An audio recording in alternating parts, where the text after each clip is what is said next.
Meu nome é Benedita Rosa dos Santos, tenho 87 anos de idade, e o que vocês vão escutar hoje vai arrancar pedaços da alma de vocês. Eu sei que vocês estão aí correndo contra o tempo, sempre com pressa, mas pelo amor de Deus, me deem alguns minutinhos da vida de vocês para ouvir o que esta velha cearense tem para dizer. Porque o que aconteceu comigo aos 6 anos de idade foi tão terrível, tão desumano, que eu passei 8 décadas inteiras tentando esquecer.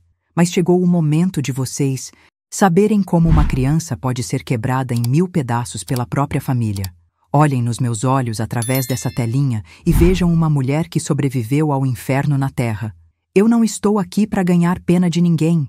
Não estou aqui para fazer vocês se sentirem mal. Eu estou aqui porque existe gente passando pela mesma coisa que eu passei. E talvez, só talvez, a minha história possa salvar alguém de viver o que eu vivi. Cada pessoa que clica nesse vídeo, cada pessoa que se inscreve nesse canal é como se fosse um abraço quentinho que eu recebo dessa vida fria e sem piedade. Eu nasci em 1938, numa época em que as coisas eram muito diferentes do que são hoje. Não tinha lei para proteger criança, não tinha gente se importando com o que acontecia dentro das casas, não tinha nada que pudesse me salvar do que estava por vir. Minha mãe morreu de parto quando eu tinha apenas 2 aninhos, e meu pai sumiu no mundo logo depois, deixando eu e minha irmã mais nova com nossa tia Carminda, lá numa cidadezinha perdida no interior do Ceará. Tia Carminda era uma mulher amarga como fel de cobra. Ela tinha perdido 3 filhos ainda pequenos por causa de uma febre que varreu nossa região. E depois disso, ela ficou seca por dentro, sem um pinguinho de amor para dar para ninguém. Para ela, eu e minha irmã éramos só 2 fardos pesados que ela tinha que carregar. 2 bocas famintas que só davam despesa e trabalho. Ela nunca escondeu que não queria a gente. Ali, nunca fingiu que gostava da gente. Nunca mentiu que éramos bem-vindas. Nossa casa era uma casinha de taipa de 2 cômodos que mal aguentava uma chuva mais forte. O chão era de terra batida. As paredes tinham buracos que deixavam entrar vento, chuva e bicho de todo tipo. De noite, a gente dormia num colchão de palha que fedia a mofo e urina, coberta com uns panos velhos que mais pareciam trapos de limpar chão. Durante o dia, eu cuidava da minha irmãzinha, que se chamava Alzira e tinha apenas 4 anos, enquanto tia Carminda trabalhava numa roça de mandioca que ficava longe de casa. Eu lembro que naquela época eu sonhava em ser professora. Eu ficava olhando para as poucas crianças que iam para a escolinha da cidade e imaginava como seria bom saber ler e escrever, poder entender aqueles risquinhos pretos no papel que pareciam ter poderes mágicos. Mas tia Carminda sempre dizia que escola era coisa de gente rica, que menina pobre tinha era que aprender a trabalhar com as mãos e parir filho para aumentar a mão de obra da família. Foi numa manhã de terça-feira, dia 15 de março de 1944, que minha vida virou um pesadelo sem fim. Eu lembro da data porque foi o dia em que minha infância morreu e nunca mais voltou. Tia Carminda acordou diferente naquele dia, mais agitada, mais nervosa, falando sozinha e andando de um lado para o outro como uma galinha sem cabeça. Ela mandou eu e Alzira tomarmos banho no açude que ficava atrás de casa, vestir nossas roupas menos rasgadas e pentear o cabelo com água para ficar bem lisinho. Hoje vocês vão fazer uma viagem, disse ela sem olhar na nossa cara. Vão conhecer gente nova, vão ter oportunidades que eu não posso dar para vocês. Eu fiquei animada, porque raramente saía daquela casa maldita. Pensei que talvez ela tivesse arranjado uma família rica da cidade que quisesse nos adotar, ou talvez algum parente distante que pudesse cuidar melhor da gente. Como eu estava enganada, meu Deus do céu! Como eu estava enganada! Caminhamos mais de 3 horas debaixo do sol escaldante, até chegar numa estrada de terra onde tinha um caminhão velho esperando. Dentro do caminhão havia 2 homens que eu nunca tinha visto na vida. Um era magro como vara seca, com dentes podres e olhos pequenos que nem de rato. O outro era baixinho e gordinho, com uma barriga que estufava a camisa e um cheiro azedo de cachaça que dava para sentir de longe. Os 2 me olharam de um jeito que fez minha barriga revirar, como se eu fosse um pedaço de carne pendurado no açougue. Essas são as meninas, disse tia Carminda com uma voz trêmula que eu nunca tinha ouvido antes. O homem magro desceu do caminhão e veio até onde a gente estava. Ele examinou eu e Alzira como se fôssemos bichos que ele estava pensando em comprar. Apalpou nossos braços para ver se éramos fortes, examinou nossos dentes, até levantou nossos cabelos para ver se tínhamos piolho. Eu comecei a entender que alguma coisa muito errada estava acontecendo. A mais velha está no ponto, disse ele para o homem gordinho. A pequena ainda vai demorar uns anos, mas também serve para outras coisas. Outras coisas? Que outras coisas? Meu coração começou a bater mais rápido e eu agarrei na mão da Alzira com força. Foi aí que vi tia Carminda estendendo a mão na direção do homem magro e ele colocando ali um envelope marrom cheio de dinheiro. Meu mundo desabou naquele exato momento. Tia Carminda, gritei com todas as forças dos meus pulmões. O que a senhora está fazendo? Ela não conseguiu olhar nos meus olhos. Só disse baixinho, como se estivesse tentando convencer ela mesma. Vocês vão ser bem cuidadas. Vão ter comida todo dia e um teto para dormir. É melhor do que eu posso oferecer. Mas a voz dela estava rachada e eu via as lágrimas escorrendo pelo rosto dela, mesmo ela tentando esconder. O homem gordinho desceu do caminhão e veio na nossa direção. Vamos, meninas, disse ele com uma voz melosa que me deu nojo. Temos uma viagem longa pela frente. Eu tentei correr, mas o homem magro me agarrou pelo braço com tanta força que eu senti os ossos quase quebrando. Alzira começou a chorar desesperadamente, estendendo os bracinhos na direção de tia Carminda, implorando para não ir embora. Foi aí que aconteceu a coisa mais cruel que uma criança pode presenciar. Tia Carminda, a única pessoa no mundo que deveria nos proteger, virou as costas e começou a andar de volta para casa, sem olhar para trás nenhuma vez. O som dos nossos gritos, dos nossos apelos, das nossas súplicas desesperadas ecoava pela estrada vazia, mas ela não parou. Ela nos abandonou ali como se fôssemos lixo que ela queria se livrar. Os homens nos jogaram na carroceria do caminhão como se fôssemos sacos de farinha. Não tinha banco, não tinha nada para se segurar, só umas cordas amarradas nas laterais. Conforme o caminhão balançava nas estradas esburacadas, eu segurava Alzira contra o peito, tentando proteger ela dos solavancos e do desespero que estava corroendo meu coração por dentro. O cheiro de fumaça do caminhão misturado com nosso suor e nossas lágrimas criava uma atmosfera sufocante que me fazia ter vontade de vomitar. Durante a viagem, eu escutava os dois homens conversando na cabine. Eles falavam sobre mercadoria de qualidade, sobre clientes especiais, sobre valores de venda. Cada palavra que chegava aos meus ouvidos era como uma punhalada no peito. Eu estava começando a entender que tia Carminda não tinha apenas nos abandonado. Ela tinha nos vendido como se fôssemos animais. A primeira parada foi numa cidade maior, onde eles nos trancaram num quartinho dos fundos de uma casa velha e fedorenta. Não tinha janela, não tinha luz, só uma portinha de madeira que eles trancaram por fora. Ficamos ali no escuro, abraçadas uma na outra, ouvindo barulhos estranhos vindo de outras partes da casa. Vozes de homens falando alto, risos que não tinham nada de alegre, e vez ou outra um grito abafado que fazia meu sangue gelar nas veias.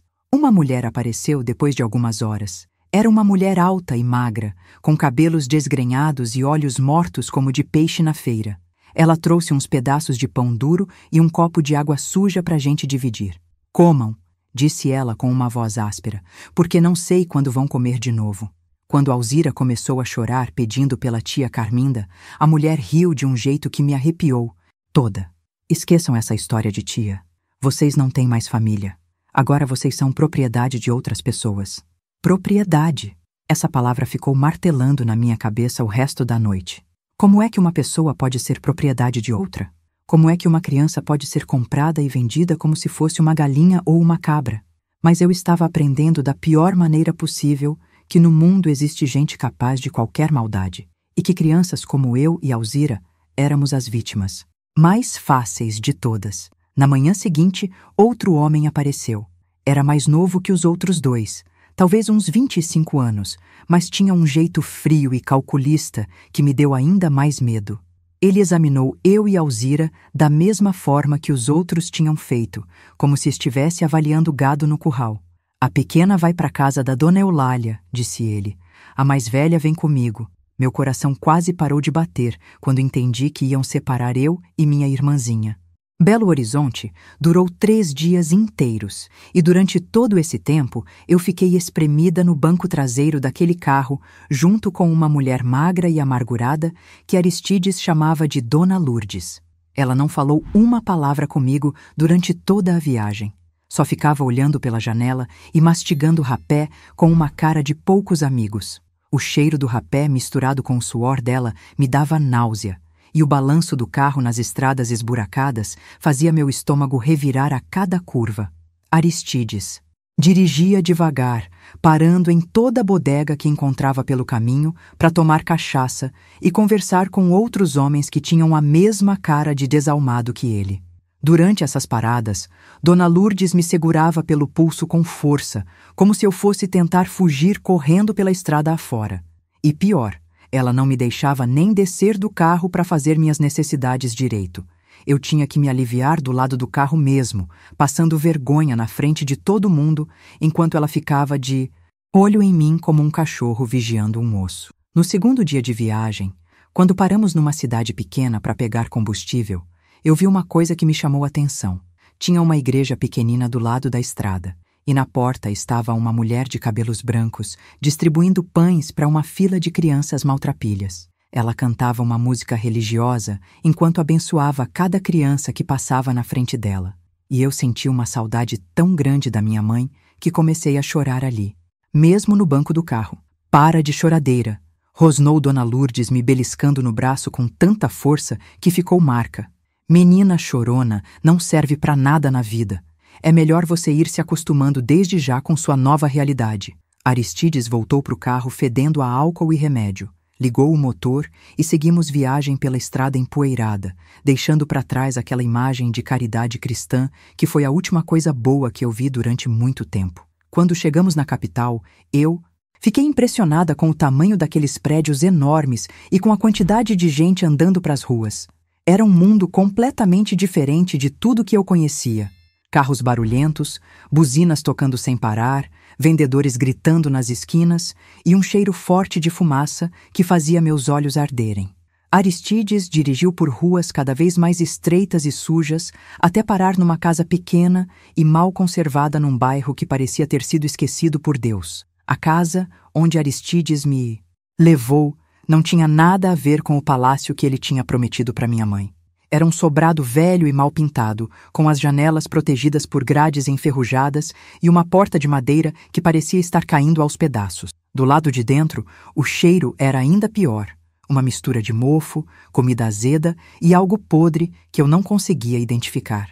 As paredes estavam descascando, o assoalho rangia a cada passo, e tinha goteiras que pingavam em baldes espalhados pelos cantos. Quem nos recebeu foi uma mulher gorda e suada chamada Dona Carmen, que usava um vestido preto manchado e tinha os dentes da frente todos estragados. Ela me olhou de cima a baixo como quem examina uma mercadoria na feira. Apertou meus braços para ver se eu era forte, examinou meus dentes, até levantou meu vestido para verificar se eu não tinha nenhuma doença de pele.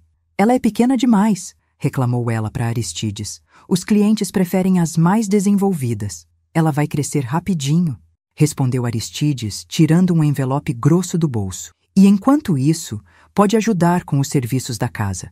Menina pequena é mais obediente, dá menos trabalho." Dona Carmen contou o dinheiro ali mesmo na minha frente, lambeu o dedo polegar para separar as notas e guardou o envelope dentro do decote suado. "Tá bom, mas se ela não render o que promete, você vai ter que trocar por outra." Aristides saiu daquela casa correndo, como se tivesse pressa de se livrar de mim o quanto antes. Nem se despediu, nem disse uma palavra de encorajamento. Nada.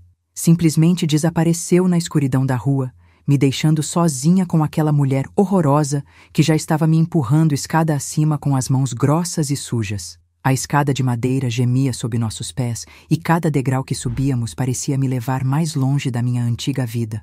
No segundo andar havia um corredor comprido com várias portas dos 2 lados. Dona Carmen me levou até uma porta no final do corredor e a abriu, com uma chave enferrujada que ela carregava pendurada numa corrente na cintura.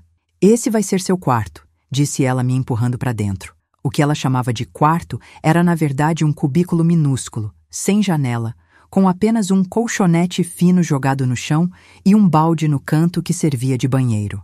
As regras aqui são simples, disse Dona Carmen se encostando na parede e cruzando os braços. Você vai trabalhar quando eu mandar, vai comer o que eu der e vai dormir quando eu deixar. Se tentar fugir, eu tenho contatos na polícia que vão te trazer de volta, e aí você vai se arrepender de ter nascido. Se tentar gritar ou chamar a atenção da vizinhança, vai apanhar até não conseguir mais andar. Ela se aproximou de mim e segurou meu queixo com força. Entendeu direitinho, sua pestinha?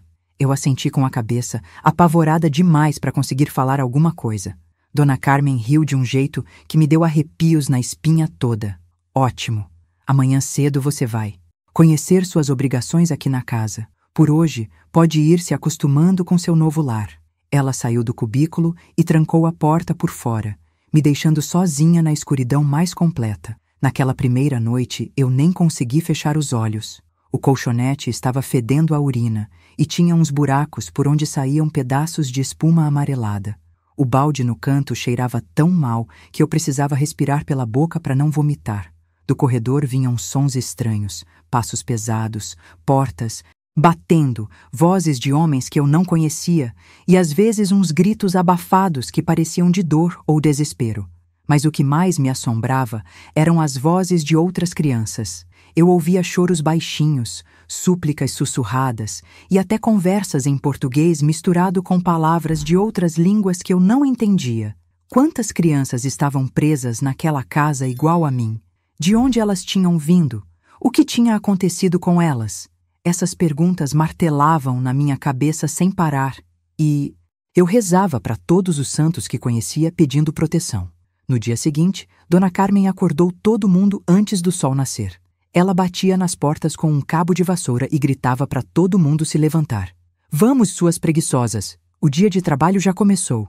Quando ela abriu a porta do meu cubículo, eu vi que havia outras meninas no corredor, umas 10 ou 12 crianças de idades diferentes, todas magrinhas, maltratadas, com olheiras fundas e expressões de quem já tinha perdido toda a esperança. A mais velha devia ter uns 12 anos e se chamava Socorro. Era uma menina morena, de cabelos crespos e olhos grandes que pareciam ter visto coisas demais para a idade dela. Ela me ajudou a me levantar do colchonete e sussurrou no meu ouvido. Não faz barulho, não chama a atenção e faz tudo o que ela mandar sem reclamar. É a única forma de sobreviver aqui. A voz dela era de criança, mas as palavras eram de alguém que tinha amadurecido à força. Dona Carmen nos levou até o andar de baixo, onde havia uma cozinha suja e mal iluminada. As panelas estavam encardidas, a pia estava entupida de louça suja, e o chão era pegajoso de tanta gordura acumulada. Vocês vão limpar essa casa de cima a baixo, ordenou ela, distribuindo panos velhos e baldes com água suja. Quero ver tudo brilhando, porque hoje à noite vamos receber visitas importantes. O trabalho era pesado demais para crianças da nossa idade. Lavamos chão de joelhos até nossas pernas ficarem dormentes, esfregamos paredes até nossas mãos sangrarem, carregamos baldes de água suja que pesavam mais que nós mesmas. Dona Carmen ficava de olho em tudo, e qualquer menina que parasse para descansar recebia um tapa na cabeça ou um beliscão no braço. Trabalho não mata ninguém, ela gritava. Vocês deveriam agradecer por ter um teto e comida garantida. A comida que ela falava era um resto de angu azedo, misturado com farinha, servido numa tigela suja uma vez por dia. Às vezes tinha um pedaço de osso sem carne boiando no meio, mas na maioria das vezes era só angu mesmo, grudento e sem gosto de nada. A água era do Poço dos Fundos, que tinha um cheiro esquisito e uns bichinhos nadando dentro. Mas nós bebíamos assim mesmo, porque a sede era maior que o nojo. Durante os intervalos do trabalho, consegui conversar um pouco com as outras meninas. Todas tinham histórias parecidas com a minha. Famílias pobres que acreditaram em promessas mentirosas, viagens longas até chegarem naquela casa e a descoberta terrível de que tinham sido vendidas como mercadoria. Algumas estavam ali há meses, outras há anos, e nenhuma delas tinha conseguido mandar notícias para a família ou receber visitas. E o que acontece com as visitas importantes que vêm aqui? Perguntei para Socorro durante uma ida ao banheiro. Ela olhou para os lados com medo, como se Dona Carmen pudesse estar escutando, e sussurrou. Homens ricos que vêm fazer coisas ruins com a gente. Coisas que machucam, que deixam marcas, coisas que uma criança nunca deveria passar. Meu sangue gelou nas veias quando entendi o que ela estava querendo dizer. Naquela noite chegou o momento que eu mais temia. Dona Carmen mandou todas nós tomarmos banho com água gelada e nos vestir com umas roupinhas que ela guardava num baú velho. Eram vestidos coloridos, mas curtos demais e apertados, que deixavam partes do nosso corpo de fora que deveriam estar cobertas. Ela passou batom nos nossos lábios, pó nas nossas bochechas e até perfume barato que fedia a álcool. Hoje vocês vão conhecer alguns senhores muito importantes, disse ela enquanto nos arrumava em fila. São homens ricos, influentes, que podem mudar a vida de vocês se souberem agradar direitinho. Por isso quero vocês educadas, sorridentes e principalmente obedientes. Qualquer uma que criar problema vai se arrepender muito. Ela nos levou para a sala da frente, onde havia várias poltronas velhas e uma mesa com bebidas alcoólicas. Os homens que chegaram naquela noite são uma lembrança que até hoje me deixa com pesadelos. Eram 3 sujeitos bem vestidos, com ternos caros e relógios de ouro, mas com olhos que pareciam de predador faminto. Eles nos examinaram como quem escolhe frutas na feira, comentando sobre nossa aparência, nossa idade, fazendo perguntas indecentes que me deixavam vermelha de vergonha. O mais velho, um homem careca com bigode grisalho, apontou para mim e disse: "Essa aqui é nova, né? Gosto das inexperientes." Escuros. Vocês que estão me escutando, eu sei que é difícil ouvir essas coisas, mas é importante que vocês saibam que isso não era exceção naqueles tempos. Milhares de crianças passaram pelo que eu passei, e muitas delas nunca conseguiram contar sua história para ninguém. Por isso eu preciso falar, preciso botar para fora essa dor que carrego há mais de 70 anos. É minha forma de fazer justiça por todas aquelas meninas que nunca tiveram voz. O que aquele homem nojento fez comigo naquela noite, não vou descrever em detalhes, porque tem coisas que são sagradas demais para serem expostas. Mas posso dizer que foi a primeira vez que eu entendi o que era o verdadeiro mal. O tipo de maldade que some com a inocência de uma criança e deixa marcas que nunca mais saram completamente. Quando ele terminou de fazer o que queria, me jogou uns trocados em cima da cama e disse: "Você foi boa, menina. Da próxima vez vou pedir você de novo." Voltei para o meu cubículo rastejando, porque não conseguia andar direito. Meu corpo todo doía, sangrava e eu sentia uma náusea que vinha lá de dentro da alma. Passei a noite toda vomitando naquele balde fedorento, chorando baixinho para ninguém ouvir e pedindo para Deus me levar daquele inferno. Mas Deus, pelo visto, tinha outros planos para mim. Nos dias seguintes, outras meninas passaram pela mesma coisa que eu. Via elas voltando dos quartos, cambaleando, chorando, com marcas roxas pelo corpo. Socorro, que era a mais velha e já tinha passado por isso muitas vezes, tentava cuidar de nós como podia. Ela molhava panos com água fria para diminuir o inchaço, dividia comida quando alguma de nós não conseguia comer e cantava baixinho para espantar os pesadelos durante a noite. "A gente tem que aguentar", ela dizia sempre. "Um dia alguém vai descobrir essa casa e a gente vai ser libertada. Até lá, a gente tem que sobreviver." Mas eu via nos olhos dela que nem ela mesma acreditava naquelas palavras. Era só uma forma de manter a esperança viva, porque sem esperança, a gente morre por dentro antes mesmo do corpo parar de funcionar. Dona Carmen ficou satisfeita com o sucesso daquela primeira noite. No dia seguinte, ela me chamou para conversar e disse que eu tinha potencial para ser uma das suas melhores meninas. "Você soube agradar o cliente", disse ela, contando as moedas que o homem tinha deixado. "Se continuar assim, vai ter regalias especiais aqui na casa." As regalias especiais eram coisas como tomar banho com água morna uma vez por semana e ganhar um pedaço de pão doce no domingo. Mas o que Dona Carmen não sabia é que por dentro de mim estava crescendo uma revolta, uma raiva que ia ficando cada dia mais forte. Toda vez que um daqueles homens nojentos colocava as mãos sujas em mim, eu prometia para mim mesma que um dia ia escapar dali e contar para o mundo inteiro o que estava acontecendo.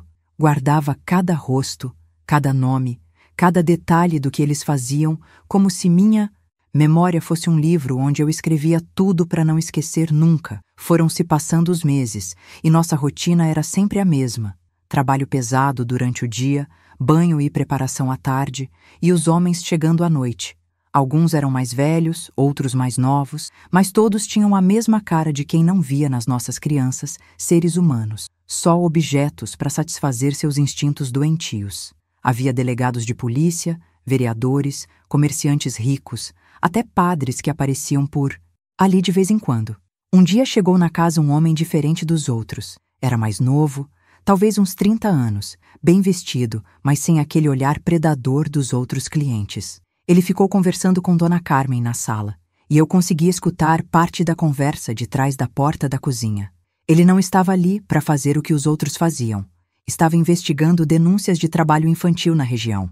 Dona Carmen, ele disse com voz firme, recebemos várias denúncias anônimas sobre esta casa. Falam de crianças sendo mantidas aqui contra a vontade delas, sendo forçadas a trabalhar e outras coisas piores. Preciso dar uma olhada nas dependências. Dona Carmen ficou nervosa, mas tentou disfarçar. Que denúncias, moço? Aqui eu só tenho minhas filhas de criação, meninas que eu recolhi da rua e estou educando com todo carinho. O homem não acreditou na conversa fiada dela. Então não vai se incomodar se eu der uma olhada nos quartos, né? Dona Carmen não teve. Escolha se não deixar ele subir. Meu coração disparou quando ouvi os passos dele no corredor. Seria que finalmente alguém tinha vindo nos salvar? Seria que aquele pesadelo ia acabar? Quando ele abriu a porta do meu cubículo, eu estava encolhida num canto, tremendo de medo e esperança ao mesmo tempo. Ele olhou para o colchonete sujo, para o balde fedorento, para as marcas na parede, onde outras meninas tinham riscado os dias com as unhas. Meu Deus do céu, sussurrou ele. Como é que vocês vivem? Aqui? Eu não consegui falar nada. Só comecei a chorar de alívio por ter alguém que parecia se importar com nossa situação.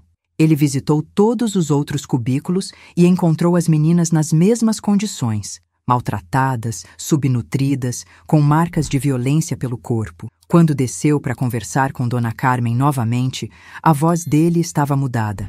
Senhora, isso aqui não é casa de família, é um antro de exploração infantil. A senhora está presa por tráfico de menores, trabalho, escravo e outras acusações que vão aparecer durante a investigação. Dona Carmen tentou suborná-lo, ofereceu dinheiro, ameaçou usar os contatos dela na polícia para se livrar das acusações. Mas o homem, que depois eu soube que se chamava Dr. Roberto e trabalhava no juizado de menores, não se deixou intimidar. Já mandei chamar uma viatura e assistentes sociais para cuidar das crianças, ele disse. A festa acabou, Dona Carmen. Quando a polícia chegou, foi um tumulto só. Dona Carmen gritava que estava sendo injustiçada, que aquelas meninas eram órfãs que ela havia acolhido por caridade cristã. Mas as evidências eram claras demais. Os quartos minúsculos, as condições desumanas, os sinais de violência em nossos corpos e, principalmente, os depoimentos das meninas mais velhas que tiveram coragem de contar tudo o que estava acontecendo ali. Socorro foi a primeira a falar. Com a voz embargada, mas firme, ela contou sobre os homens que vinham à noite, sobre os trabalhos forçados, sobre as ameaças e espancamentos. Ela vendia a gente como se fosse galinha no mercado, denunciou apontando para Dona Carmen. Cobrava pelos serviços que a gente era obrigada a fazer e se alguém reclamasse, apanhava até desmaiar. E se você chegou até aqui comigo nessa jornada dolorosa, se está sentindo no coração a necessidade de que mais pessoas ouçam essas verdades que foram escondidas por tanto tempo, considere clicar em Valeu Demais. Esse gesto simples ajuda a espalhar essa mensagem de alerta para outros pais, outras famílias, para que nunca mais crianças passem pelo que eu passei. É um apoio que faz toda a diferença na minha missão de dar voz a quem não teve. Uma por uma, fomos levadas para fora daquela casa maldita. Lembro que quando pisei na calçada e senti o sol no rosto depois de meses trancada naqueles cubículos escuros, desabei no choro. Chorei de alívio, chorei de dor, chorei por todas as meninas que não tiveram a sorte de ser resgatadas As assistentes sociais nos cobriram com cobertores e nos levaram para um abrigo onde finalmente recebemos comida de verdade, banho quente e roupas limpas. No abrigo, conheci outras crianças que tinham passado por situações parecidas. O Brasil inteiro estava cheio de casas como aquela de Dona Carmen, lugares onde crianças eram compradas e vendidas como mercadoria. A diferença é que nós tivemos sorte. Alguém denunciou, alguém investigou, alguém se importou. Milhares de outras não tiveram essa sorte. Dr. Roberto visitou o abrigo várias vezes para acompanhar nossa recuperação. Ele explicou que íamos ficar ali até encontrarem nossas famílias ou arranjarem lares adotivos para quem não tinha mais para onde voltar. Vocês são sobreviventes, ele dizia sempre. Passaram por algo terrível, mas agora têm a chance de reconstruir suas vidas e talvez um dia ajudar outras crianças na mesma situação. Foi no abrigo que consegui escrever minha primeira carta para a mamãe. Com a ajuda da professora do abrigo, contei que estava viva, que estava sendo bem cuidada, mas não consegui contar os detalhes do que tinha passado. Como é que uma filha conta para a mãe que foi vendida como escrava? Como é que explica que a promessa de vida melhor virou um inferno de sofrimento? Algumas dores são grandes demais para caber numa carta. A resposta de mamãe chegou 3 semanas depois. Era uma carta molhada de lágrimas, onde ela pedia perdão milhares de vezes e dizia que nunca imaginou que aquele homem bem vestido estava mentindo. Filha do meu coração, ela escreveu, eu entreguei você pensando em te dar um futuro melhor e acabei te entregando para lobos disfarçados de gente boa. Nunca vou me perdoar por isso. Ler aquela carta foi como ganhar um pedaço da minha alma de volta. Caminha de palha, de cuidar das galinhas no quintal. Mas quando finalmente cheguei lá, tudo estava diferente. Até eu estava diferente. Não era mais a menina inocente de 6 anos que tinha saído de casa confiando nas promessas de um estranho. Era uma criança marcada, machucada, que sabia coisas que nenhuma criança deveria saber. Mamãe Sebastiana mal me reconheceu quando desci do ônibus na cidade. Eu estava magra demais, pálida, com olheiras fundas e um jeito desconfiado de olhar para todo mundo. Ela me abraçou e chorou tanto que molhou meu vestido inteiro, mas eu não conseguia corresponder àquele carinho. Tinha uma parede de gelo dentro de mim que não deixava os sentimentos saírem direito. Era como se parte da minha capacidade de amar tivesse morrido naquela casa de Dona Carmen. Minha filhinha, o que fizeram com você? Mamãe perguntava enquanto examinava as marcas que ainda estavam visíveis no meu corpo. Eu não conseguia responder. Não conseguia pôr em palavras tudo o que tinha acontecido. Como explicar para uma mãe que sua filha tinha sido usada como objeto nas mãos de homens nojentos? Como contar que tinha perdido a inocência da forma mais brutal possível? Algumas coisas são pesadas demais para dividir, mesmo com quem mais a gente ama. Meus irmãos também estranharam minha volta. Eles tinham crescido durante minha ausência e eu tinha envelhecido de uma forma que não tinha nada a ver com idade. O mais velho, que se chamava Antônio, tentava me fazer rir com as brincadeiras de antes, mas eu não conseguia mais brincar como criança normal.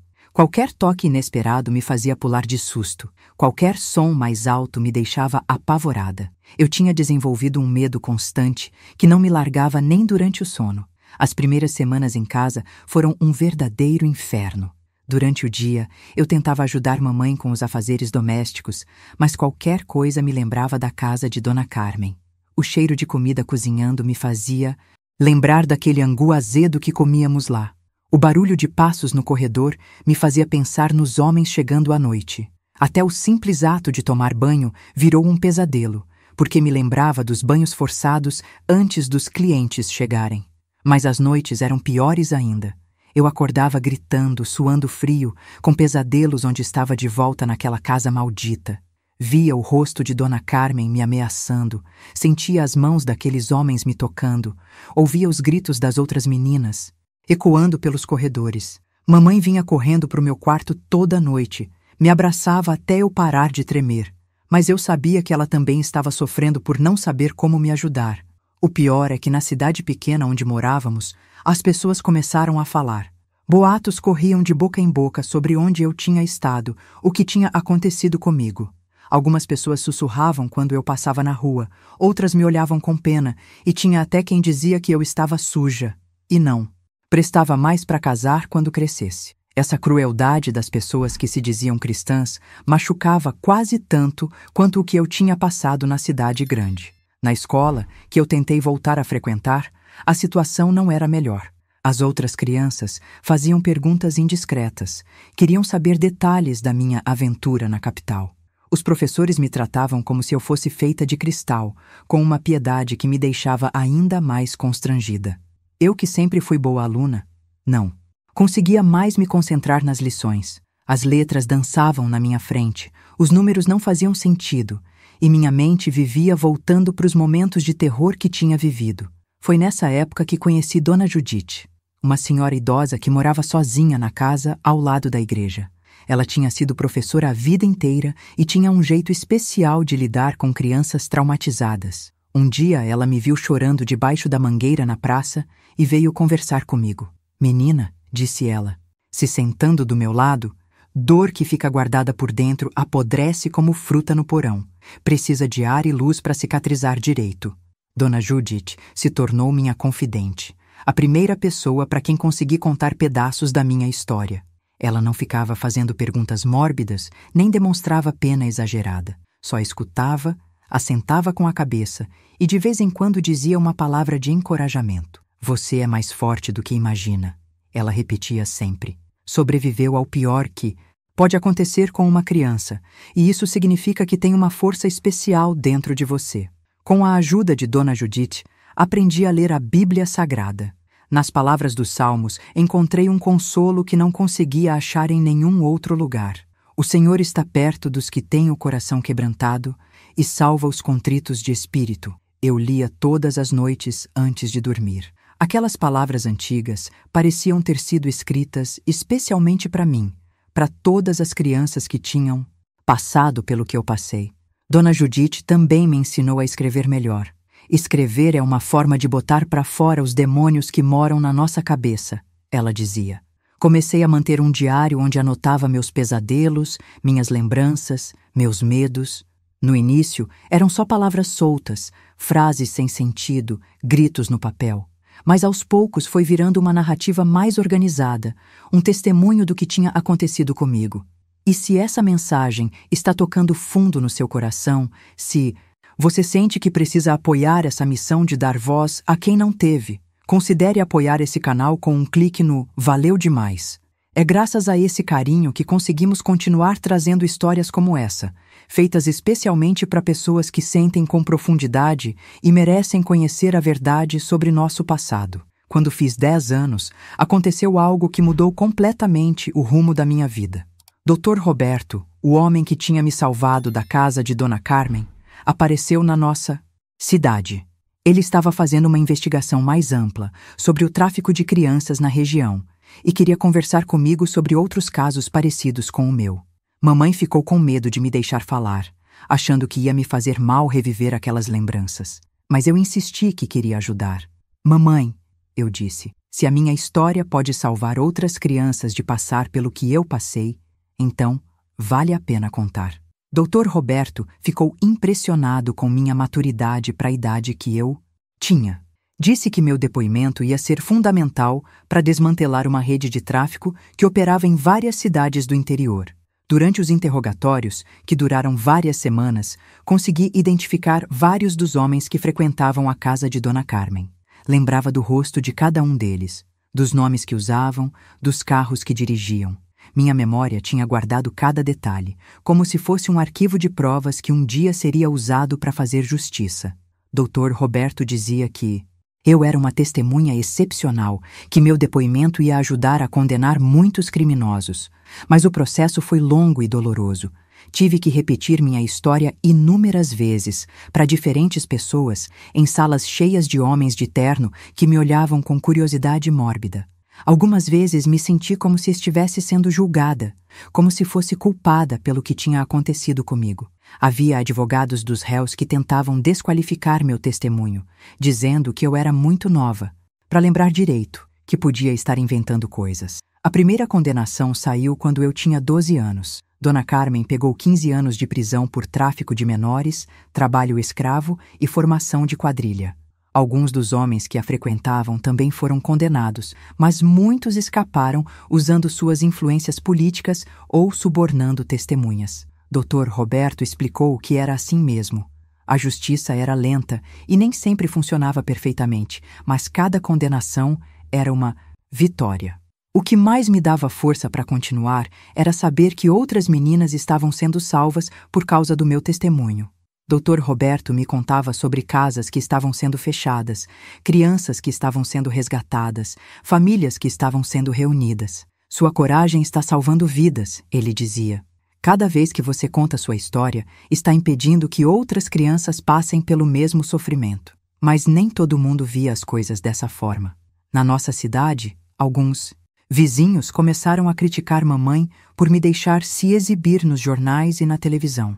Diziam que criança direita não devia ficar falando dessas porcarias em público, que eu estava trazendo desonra para a família. Mamãe sofria muito com esses comentários, mas sempre me defendia. Minha filha está fazendo um trabalho de Deus, ela respondia. Está impedindo que outras mães passem pela angústia que eu passei. Foi também nessa época que comecei a receber cartas de outras vítimas. Mulheres adultas que tinham passado por situações parecidas na infância e que se sentiam encorajadas a contar suas histórias depois de ver a minha na televisão. Eram relatos terríveis, mas também cheios de gratidão por eu ter tido a coragem de quebrar o silêncio. Obrigada por falar por todas nós, escrevia uma delas. Durante 40 anos, eu achei que era a única que tinha passado por isso. Aos 15 anos, quando outras meninas da minha idade estavam preocupadas com festa, namoro e vestidos bonitos, eu já tinha me tornado uma espécie de porta-voz nacional contra a exploração infantil. Dr. Roberto me apresentou para outras pessoas que trabalhavam na defesa dos direitos das crianças, e juntos começamos a visitar escolas, igrejas, associações de bairro, sempre levando a mensagem de que era preciso proteger nossas crianças dos predadores que se disfarçavam de gente boa. No começo, era difícil falar em público. Minha voz tremia, minhas mãos suavam, e eu sentia que todos estavam me julgando por ter passado por aquelas situações. Mas aos poucos, fui percebendo que minha história tocava as pessoas de uma forma muito profunda. Mães choravam quando eu contava sobre a despedida da minha própria mãe.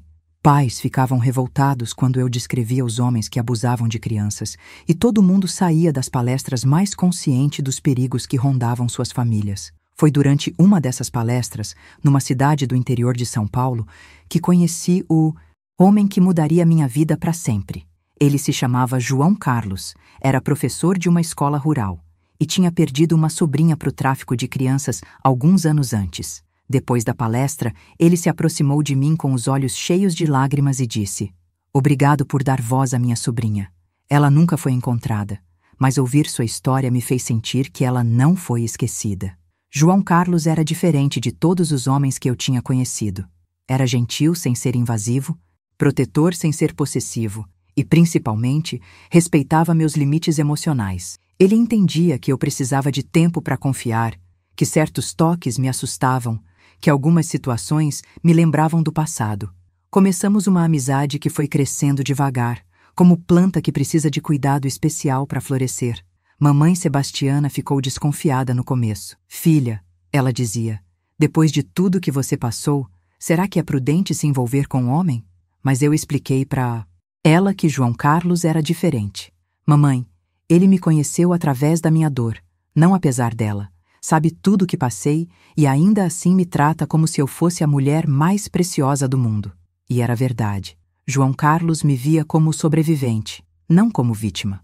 Aos 18 anos, me casei com João Carlos, numa cerimônia simples na igreja da nossa cidade. Dr. Roberto foi meu padrinho. Dona Judite fez meu buquê com flores do próprio jardim. E mamãe chorou tanto que molhou o lenço inteiro. Foi um dos dias mais felizes da minha vida, porque representava que era possível reconstruir uma existência depois de tanta destruição. Mostrava que o amor verdadeiro podia curar até as feridas mais profundas. Nos primeiros anos de casamento, João Carlos me incentivou a continuar com o trabalho de palestras e denúncias. Ele mesmo começou a me acompanhar, falando sobre como identificar sinais de que uma criança estava sendo abusada, como denunciar casos suspeitos, como acolher vítimas que conseguiam escapar. Viramos uma dupla na luta contra a exploração infantil, e nossa casa se transformou num ponto de apoio para famílias que tinham passado por situações parecidas. Foi nessa época que começamos a receber ameaças. Bilhetes anônimos deixados debaixo da porta, telefonemas no meio da noite com vozes distorcidas dizendo que íamos pagar caro por estarmos atrapalhando os negócios de certas pessoas. Dr. Roberto explicou que era normal. Quando mexemos com esquemas podres, sempre tem gente poderosa que se incomoda. Isso só prova que vocês estão fazendo um trabalho eficiente, ele disse. A ameaça mais séria chegou quando eu tinha 22 anos e estava grávida do meu primeiro filho. Alguém jogou uma pedra na janela do nosso quarto no meio da noite, com um bilhete amarrado que dizia: "Para de falar ou seu filho vai nascer órfão." João Carlos quis chamar a polícia, mas eu sabia que muitos policiais estavam envolvidos com os esquemas de exploração. Em vez disso, decidimos nos mudar para uma cidade maior, onde seria mais fácil nos proteger. Meu primeiro filho nasceu em São Paulo, numa maternidade pública onde fui muito bem tratada. Era um menino lindo, saudável, que chorava forte e tinha um apetite danado. Quando coloquei ele no peito pela primeira vez, senti uma felicidade que nunca imaginei que fosse possível depois de tudo que tinha passado. Esse menino vai conhecer só amor na vida dele, prometi para mim mesma. Nunca vai passar pelo que a mãe dele passou. Chamamos ele de Pedro, em homenagem ao apóstolo que negou Jesus 3 vezes, mas depois se tornou a rocha da igreja. Era um nome que fazia sentido para nós. Representava que todos merecem uma segunda chance, que é possível se redimir dos erros do passado. Pedro cresceu ouvindo minha história desde pequeno, não os detalhes horríveis, mas a versão adaptada para a criança entender que mamãe tinha passado por momentos difíceis e agora ajudava outras pessoas. Quando Pedro completou 2 anos, eu já estava grávida novamente. Dessa vez, era uma menina, que nasceu no dia exato em que completei 25 anos. Era como se Deus tivesse me dado um presente de aniversário. Uma filha linda como um anjo, que veio ao mundo sem complicações e encheu nossa casa de risadas. Chamamos ela de Maria da Conceição, mas sempre a chamávamos carinhosamente de Maricota. Ter filhos mudou completamente minha perspectiva sobre o trabalho que desenvolvia. Não era mais só uma questão pessoal. Era uma questão de proteger todas as crianças do mundo dos perigos que eu conhecia muito bem. Cada palestra que dava, cada denúncia que fazia, cada caso que ajudava a resolver, tudo isso era por Pedro, por Maricota e por todas as crianças que mereciam crescer em segurança. João Carlos se revelou um pai maravilhoso. Acordava de madrugada para trocar fraldas, cantava para fazer os meninos dormirem, inventava brincadeiras que os deixavam grudados nele. Ver aquele homem cuidando dos nossos filhos com tanta dedicação me curava um pouco mais a cada dia. Era a prova de que nem todos os homens eram predadores, que existia bondade verdadeira no mundo. Mas o passado nunca me abandonou completamente. Às vezes, quando via Pedro brincando no quintal, me lembrava de como eu era inocente naquela idade, de como confiava em todo mundo sem desconfiança. Sentia um aperto no peito pensando em todas as crianças que naquele momento estavam passando pelo que eu passei. Quantas margaridas estavam sendo vendidas pelas próprias famílias? Quantas estavam presas em casas como a de Dona Carmen? Quantas nunca seriam resgatadas? E se você está sentindo essa dor junto comigo, se sua alma está sendo tocada por essas verdades que por tanto tempo foram escondidas, considere clicar em "Valeu demais" para apoiar essa missão de espalhar luz onde só havia escuridão. É através desse apoio que conseguimos continuar levando esperança para quem perdeu a fé na humanidade. Foi nessa época que tive uma ideia que mudaria minha vida novamente. Decidi escrever um livro contando minha história completa, sem omitir nenhum detalhe importante, mas de uma forma que pudesse educar as pessoas sobre os perigos da exploração infantil. Queria que fosse um livro que toda família brasileira tivesse em casa, que toda escola usasse como material didático, que toda autoridade lesse antes de tomar decisões sobre políticas de proteção à criança. O livro levou 3 anos para ficar pronto. João Carlos me ajudou com a revisão, Dr. Roberto contribuiu com dados estatísticos e casos semelhantes, e Dona Judite, mesmo já idosa, deu sugestões preciosas sobre como tornar a linguagem mais acessível. Quando finalmente seguramos o primeiro exemplar impresso nas mãos, choramos todos juntos. Era a minha história ali, preservada para sempre, transformada em ferramenta de proteção para outras crianças. O lançamento do livro foi um sucesso maior do que esperávamos. Em poucos meses, vendemos milhares de exemplares, recebemos resenhas elogiosas nos jornais e começaram a me convidar para programas de televisão de audiência nacional. Mas o mais importante não eram as vendas ou a fama. Eram as cartas de leitores contando que o livro tinha aberto os olhos deles para situações suspeitas que aconteciam na própria família ou vizinhança. Li seu livro e percebi que minha empregada doméstica de 13 anos estava sendo explorada, escreveu uma dona de casa de Brasília. Graças ao seu relato, denunciei a família que a mantinha em condições de escravidão. Cartas como essa chegavam toda semana, provando que minha história estava realmente salvando outras vidas. Aos 40 anos, quando Pedro já estava na universidade estudando direito e Maricota cursava pedagogia, recebi uma notícia que mexeu com todas as estruturas da minha vida. Dr. Roberto me ligou, dizendo que tinha descoberto o paradeiro da minha amiga Socorro, aquela menina que foi minha companheira de sofrimento na casa de Dona Carmen. Ela estava viva, morava no Rio de Janeiro e queria muito falar comigo depois de todos esses anos. O reencontro com Socorro foi um dos momentos mais emocionantes da minha vida.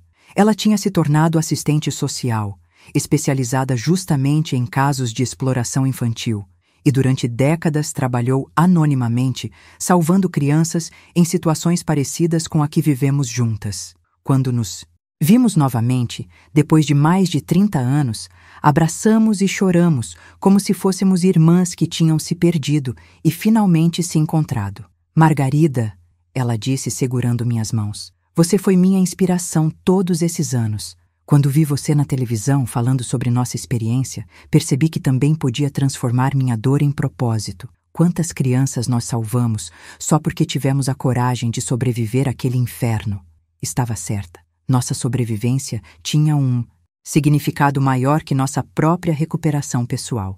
Socorro me contou que várias outras meninas da casa de Dona Carmen não tiveram a mesma sorte que nós. Algumas morreram ainda crianças, vítimas de doenças ou violência.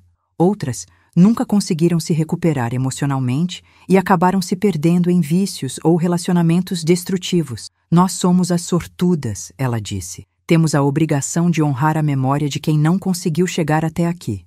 Juntas, decidimos criar uma organização não governamental dedicada exclusivamente ao combate à exploração sexual infantil.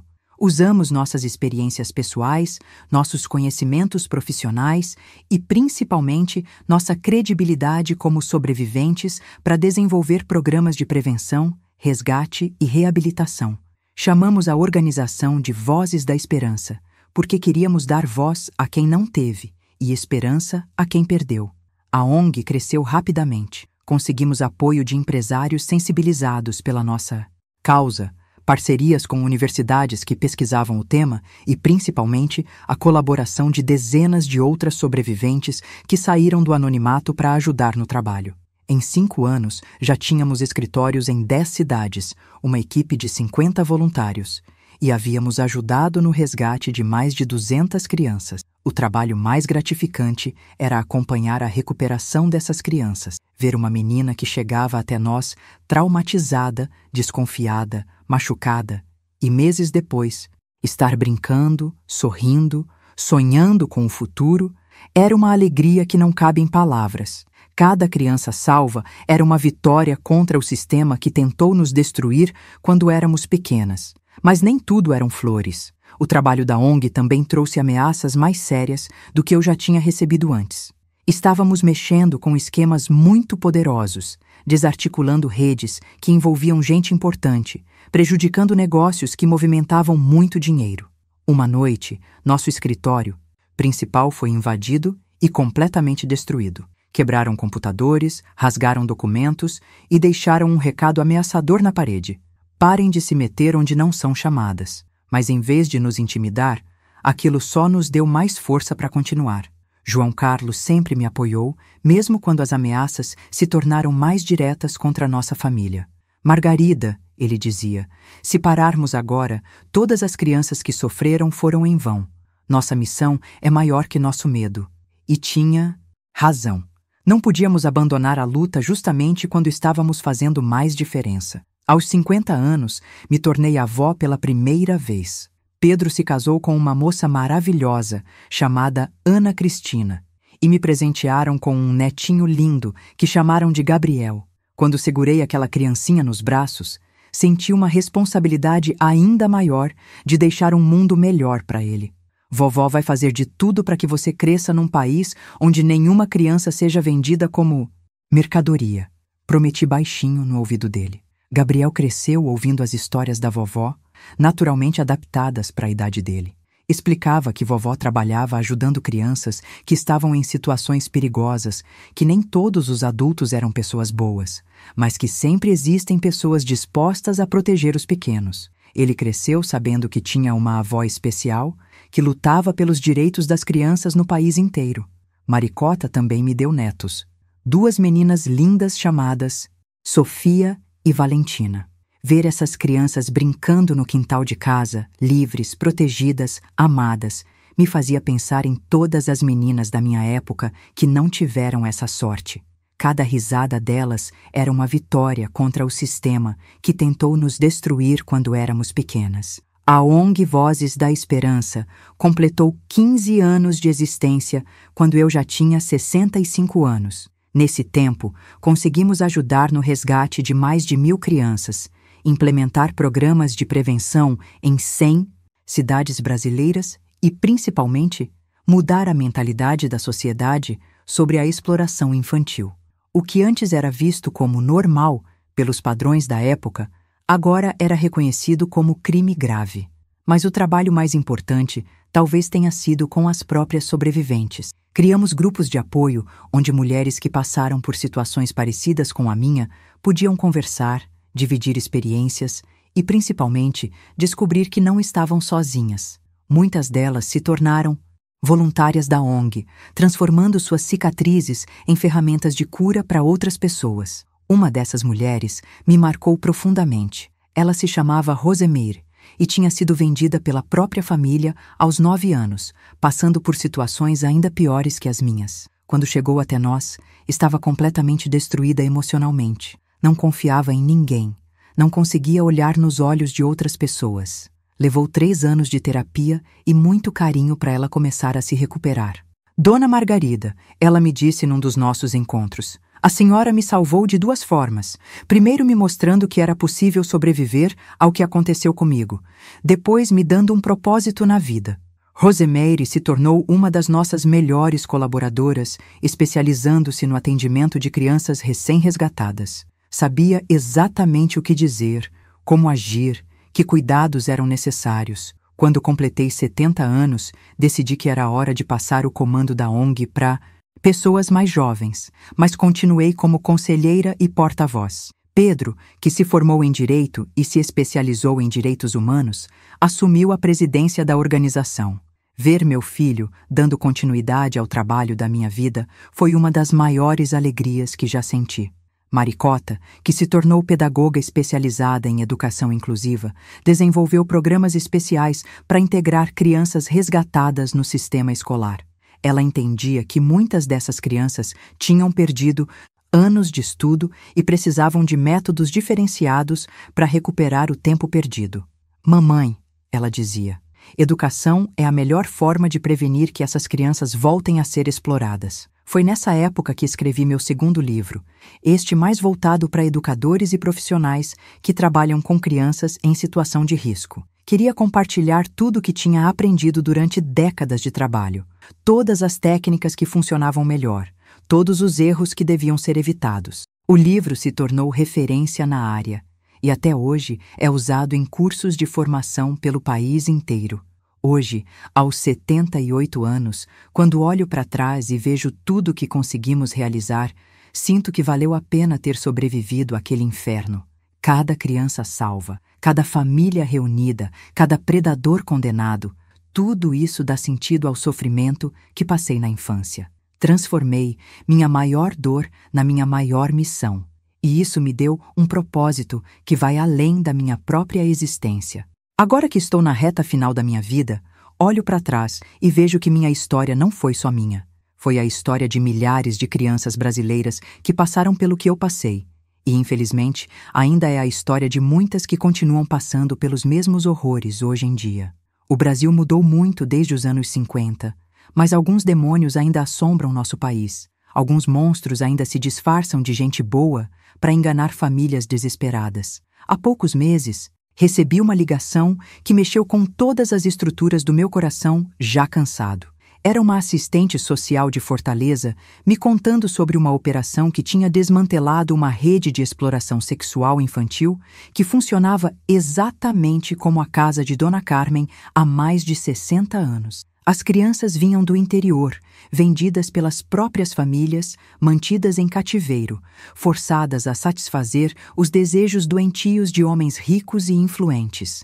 Dona Margarida, disse a moça com a voz emocionada. Quando entramos naquela casa e vimos as condições em que as meninas estavam sendo mantidas, a primeira coisa que pensei foi na sua história. Era como se o tempo não tivesse passado, como se nada tivesse mudado desde a sua época. Aquilo me partiu o coração, porque percebi que minha luta de uma vida inteira ainda não tinha sido suficiente para acabar com essa maldição que assombra nosso país. Mas também me deu forças renovadas para continuar falando, para continuar alertando, para continuar educando as pessoas sobre os perigos que rondam nossas crianças. Porque se ainda existe gente fazendo essas atrocidades, também existe gente boa disposta a lutar contra elas. E enquanto eu tiver fôlego nos pulmões e lucidez na cabeça, vou continuar sendo a voz de quem não teve voz. Gabriel, meu neto mais velho, hoje com 23 anos, decidiu seguir os passos da família e se formou em psicologia, com especialização em trauma infantil. Vovó, ele me disse, no dia da formatura, quero continuar o trabalho que a senhora começou, mas com as ferramentas da minha geração. Ele está desenvolvendo aplicativos para celular que ajudam a identificar sinais de abuso, criando redes sociais seguras onde crianças podem pedir ajuda, sem ser identificadas, usando toda a tecnologia moderna a favor da proteção infantil. Sofia e Valentina, minhas netas mais novas, ainda estão na universidade, mas já demonstram interesse pela área social. Sofia estuda serviço social e sonha em trabalhar com políticas públicas de proteção à infância. Valentina cursa jornalismo e quer se especializar em jornalismo investigativo para desmascarar esquemas de exploração infantil. Ver essa nova geração da família comprometida com a causa me enche de esperança para o futuro. A Vozes da Esperança, hoje, está presente em todos os estados brasileiros e até tem parcerias internacionais com organizações que combatem o tráfico de crianças em outros países. Descobrimos que o problema é mundial. Em todos os continentes, existem redes criminosas que exploram a vulnerabilidade das famílias pobres para lucrar com o sofrimento das crianças. Nossa experiência brasileira tem ajudado outras organizações a desenvolver estratégias mais eficazes de combate. O que mais me orgulha é ver que muitas das crianças que ajudamos a resgatar ao longo dos anos se tornaram adultos saudáveis, produtivos e, principalmente, protetores de outras crianças. Várias delas trabalham hoje na própria ONG ou em organizações similares. É como se fosse uma corrente do bem. Cada vida salva se multiplica em várias outras vidas protegidas. Tem uma menina especialmente que mexe comigo até hoje. Ela se chama Beatriz e chegou até nós quando tinha apenas 5 anos, resgatada de uma situação terrível de exploração doméstica. Era uma criancinha destruída, que não falava, não sorria, vivia encolhida num canto como um bichinho assustado. Levou anos de muito amor e cuidado para ela voltar a confiar nas pessoas. Hoje, Beatriz tem 28 anos, é formada em medicina, especializou-se em pediatria e dedica boa parte do seu tempo atendendo gratuitamente crianças em situação de risco. Tia Margarida, ela me disse no último encontro que tivemos, a senhora não salvou só minha vida, salvou minha alma. Me devolveu a capacidade de amar e ser amada. Ver transformações como essa me convence de que cada momento de dor que passei valeu a pena. Mas nem toda a história tem final feliz. Também acompanhei casos de crianças que não conseguimos salvar a tempo, outras que foram salvas, mas não conseguiram se recuperar completamente, e algumas que, infelizmente, voltaram para situações de risco por não ter uma rede de apoio adequada. Cada uma dessas perdas deixou uma marca na minha alma, mas também me ensinou lições importantes sobre como melhorar nosso trabalho. Uma coisa que aprendi nesses anos todos é que não basta resgatar as crianças. É preciso trabalhar com as famílias inteiras, com as comunidades, com a sociedade como um todo. A pobreza extrema que leva famílias a vender seus filhos precisa ser combatida com políticas públicas sérias. A educação que ajuda as pessoas a identificar situações de risco precisa ser universalizada. A punição dos criminosos precisa ser mais rigorosa e eficaz. Também descobri que minha própria cura foi um processo longo, que durou décadas e que, em alguns aspectos, nunca terminou completamente. Ainda hoje, aos 78 anos, acordo às vezes com pesadelos daquela época. Certas situações ainda me deixam desconfortável, certas lembranças ainda doem como se tivessem acontecido ontem. Mas aprendi a conviver com essas cicatrizes, a transformá-las em fonte de força em vez de fraqueza. João Carlos, meu companheiro de toda a vida, morreu há 3 anos vítima de um câncer fulminante. Nos últimos dias dele no hospital, segurava minha mão e dizia: Margarida, você cumpriu sua missão nesta terra. Salvou mais vidas do que a gente consegue contar. Pode partir em paz quando sua hora chegar. Perder ele foi como perder metade de mim mesma, mas suas palavras me deram o conforto de saber que nossa vida juntos teve um propósito maior. E se você chegou até aqui comigo, nessa jornada dolorosa, mas necessária, se sua alma foi tocada por essa verdade que precisa ser contada, considere apoiar essa missão clicando em Valeu demais. É através desse carinho que conseguimos continuar espalhando luz onde antes só havia escuridão, esperança onde antes só havia desespero. Hoje moro numa casa pequena, mas confortável, rodeada de fotos dos filhos, netos e centenas de crianças que ajudei a salvar ao longo da vida. Cada rostinho sorridente nessas fotografias representa uma vitória contra o mal, uma prova de que o amor sempre vence o ódio no final das contas. Quando me sinto cansada ou desanimada, olho para essas fotos e lembro por que vale a pena ter vivido tudo que vivi. Continuo recebendo cartas e mensagens de pessoas do Brasil inteiro, contando suas próprias histórias, pedindo conselhos, oferecendo ajuda para o trabalho da ONG. Cada mensagem me lembra que não estou sozinha nessa luta, que existe uma rede invisível de pessoas boas que se importam com o bem-estar das crianças e estão dispostas a lutar por um mundo melhor. Queridos vocês, que chegaram até o final desta história comigo, que tiveram a coragem de me acompanhar nessa jornada dolorosa, mas necessária, eu quero terminar nossa conversa com algumas palavras que saem direto do meu coração, já cansado, mas ainda cheio de esperança. Vocês que me deram atenção, que se importaram com minha história, que sentiram junto comigo cada momento de dor e cada vitória conquistada, vocês são a prova de que ainda existe bondade neste mundo. Durante todos esses anos de luta, a pergunta que mais me fizeram foi: Dona Margarida, como a senhora conseguiu perdoar tanta maldade? A verdade é que o perdão não veio de uma hora para outra. Não foi uma decisão consciente que tomei num determinado dia. Foi um processo longo, doloroso, que aconteceu gradualmente, como uma ferida que vai cicatrizando devagar. Perdoei não para beneficiar quem me machucou, mas para me libertar do veneno do ódio que estava matando minha alma por dentro. Perdoei minha mãe Sebastiana por ter me entregado nas mãos daqueles monstros, porque entendi que ela também foi vítima de um sistema cruel que não dava opções para as famílias pobres. Perdoei até mesmo Dona Carmen e aqueles homens nojentos que abusaram de mim, porque carregar ódio por eles só estava machucando a mim mesma. O perdão não significa esquecer ou justificar o que aconteceu. Significa escolher não deixar que o mal do passado continue envenenando o meu presente. Mas se tem uma coisa que eu não consegui perdoar, e acho que nunca vou conseguir, é a sociedade que fechou os olhos para essas crianças sofrendo. As pessoas que sabiam que existiam casas como a de Dona Carmen e fingiram que não viam nada. Os políticos que podiam ter criado leis mais rígidas e não criaram. Os policiais que recebiam propina para ignorar as denúncias. Essas pessoas são tão culpadas quanto quem executava as atrocidades. Por isso, hoje, eu faço um pedido especial para cada um de vocês que chegaram até aqui. Sejam os olhos que enxergam, sejam as vozes que denunciam, sejam as mãos que protegem. Se vocês desconfiarem que uma criança está sendo maltratada, não fiquem em silêncio. Se souberem de alguma situação suspeita envolvendo exploração infantil, denunciem. Se encontrarem uma família passando por dificuldades extremas, ajudem antes que seja tarde demais. O mal só triunfa quando as pessoas boas se calam. Cada um de vocês pode ser a diferença entre uma criança ser salva ou perdida para sempre. Não subestimem o poder que tem de mudar a realidade ao redor de vocês.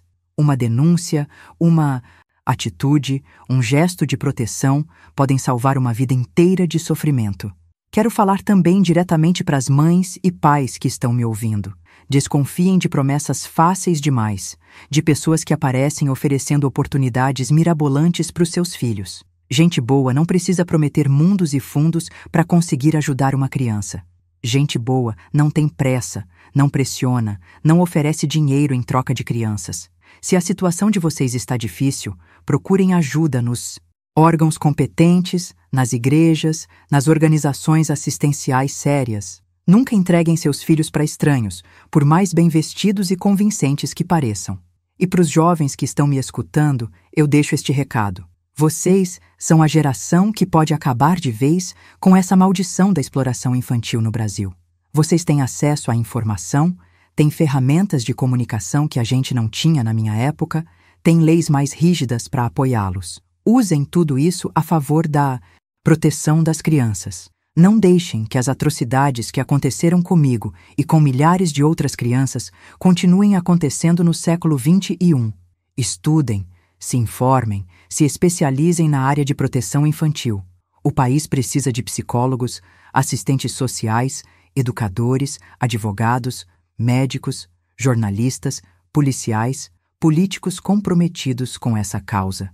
Cada profissional que se dedica seriamente à proteção das crianças é um soldado na guerra contra a barbárie. Agora, eu quero pedir uma coisa especial para vocês. Se esta história tocou vocês de alguma forma, se vocês sentiram que precisam fazer alguma coisa para ajudar, não deixem esse sentimento morrer quando o vídeo acabar. Procurem organizações que trabalham com proteção infantil na cidade de vocês. Se não existir nenhuma, criem uma.